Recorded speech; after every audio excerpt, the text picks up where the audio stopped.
What's up, guys? Welcome back to another video. So today we're just gonna be talking, guys. So as you can see, I got my guppy there acclimating, ready to be put into the female only tank here. I never really explained it, but let me go ahead and explain it for you guys. So in this tank over here, we got the female only guppy tank, as you can see,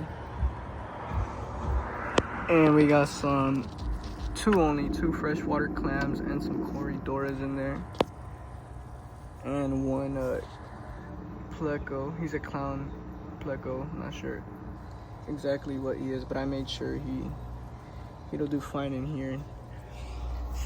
And here we got a bristlenose albino pleco with albino corridoras in the fry only tank. In this tank I keep the fries only. I try to keep plants growing in the water. It's been a ride, you know, like usually when you put in plants they die like this, as you can see, but off of this dead plant stems the new plant that's going to be growing, and then eventually that'll grow up and just replant. Like these right here, these were actually pretty hard to grow. It took me a while. Reposition them everywhere, made sure everything was going good. Damn, this pothos here is the golden pothos leaves. I think that's what it is. It's growing pretty good too. I just bought that and it's actually already growing pretty good. This here I got at my local pond. I'm not sure what it is. If you know what it is, let me know in the comments. And I got some guppy grass and of course some floating plants.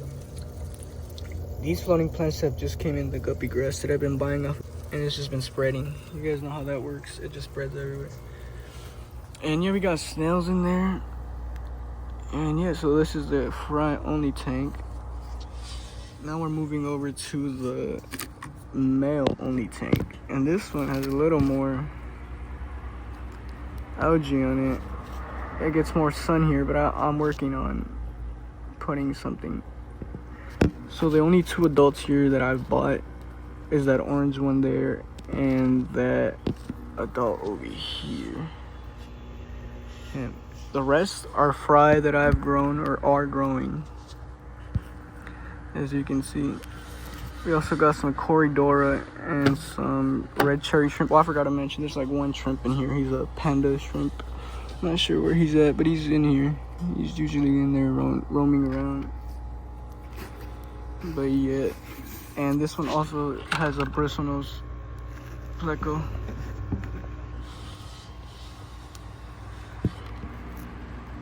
And yeah, I do keep feeders on these tanks, and even though they're outside, because my weather here is bipolar and the water needs to set, the temperature needs to stay something that's not always where it needs to be.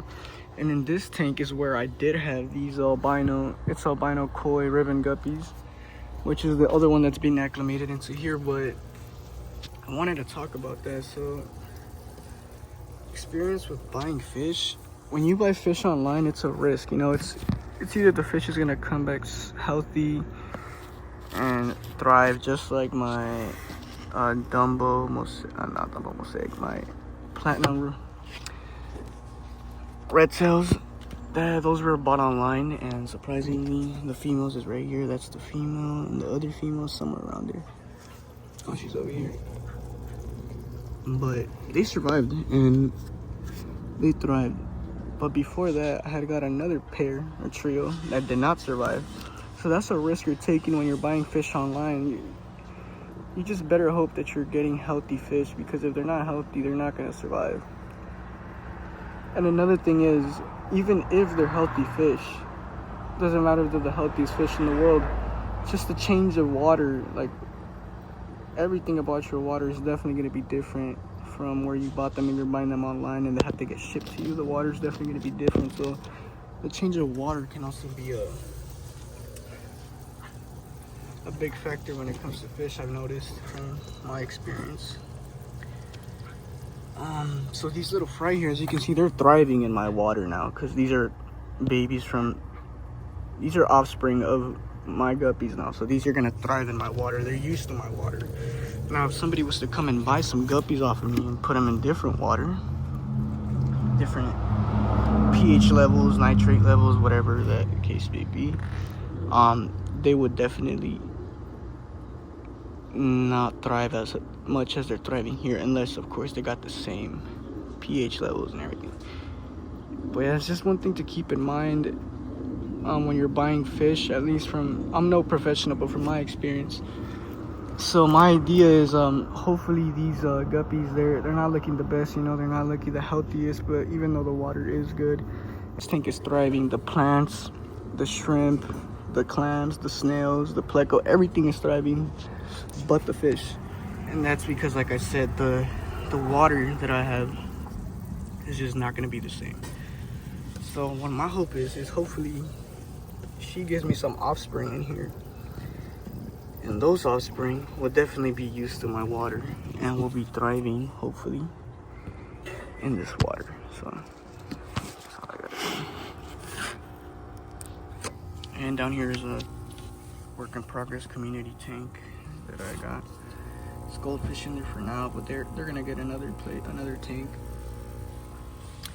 Got the quarantine tank here, no longer in use. We're gonna be getting rid of this, see what we do with it.